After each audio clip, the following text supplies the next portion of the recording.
आज मैं सुनाने जा रही हूँ एक ऐसी कहानी जो सिर्फ प्रेम की नहीं, आत्मा की यात्रा है। एक ऐसा प्रेम जो पवित्र भी है और पीड़ादायक भी। एक रिश्ता जो शब्दों से परे है, जहाँ भावना, कर्तव्य और त्याग तीनों एक साथ मिलकर एक देवता का रूप ले लेते हैं। ये कहानी है धर्मवीर भारती जी की कालजयी रचना, गुनाहों का देवता। कहानी इलाहाबाद के उन दिनों की जब हवा में मासूमियत थी और दिलों में अनकहा प्यार। मैं हूँ सोनल और आज हम इस अमर प्रेम कथा का पहला पन्ना खोलने जा रहे हैं।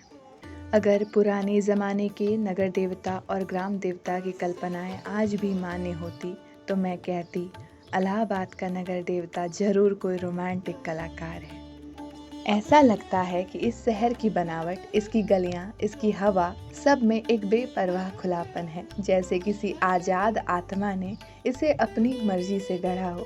कहीं बनारस की गलियों से भी पतली गलियां, तो कहीं लखनऊ की सड़कों से चौड़ी सड़कें। एक तरफ सिविल लाइंस, जहां यॉर्कशायर और ब्राइटन के उपनगरों जैसी आधुनिकता है, और दूसरी ओर वे मोहल्ले जो दलदलों की गंदगी को मात करते हैं। इस शहर में कोई नियम नहीं, कोई बंधन नहीं, बस हर कोने में बिखरा है एक स्वच्छंद सौंदर्य, एक अनकहा जादू। मौसम भी वैसा ही मनमौजी है। सुबहें मलयजी, ठंडी और कोमल, दोपहरें अंगारी तपती हुई, और शामें रेशमी, जैसे किसी प्रिय की मुस्कान।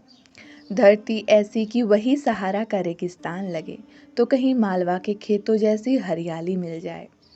सचमुच लगता है प्रयाग का नगर देवता स्वर्ग से निर्वासित कोई मनमौजी कलाकार है, जिसके सृजन में हर रंग का एक डोरा है, हर भाव की एक लकीर।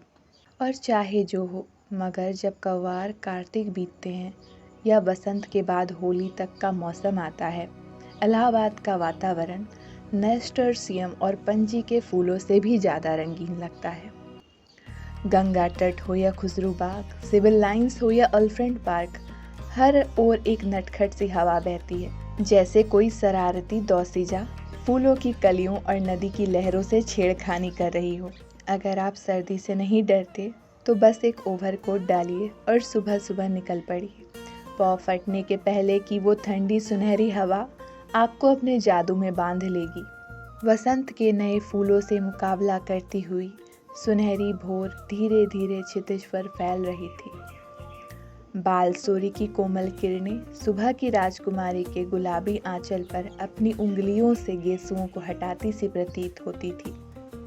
धरती जैसे किसी नए जीवन की सांस ले रही हो। ऐसी ही एक सुबह थी, और जिसकी कहानी मैं कहने जा रही हूँ वो सुबह से भी ज़्यादा मासूम एक युवक की थी।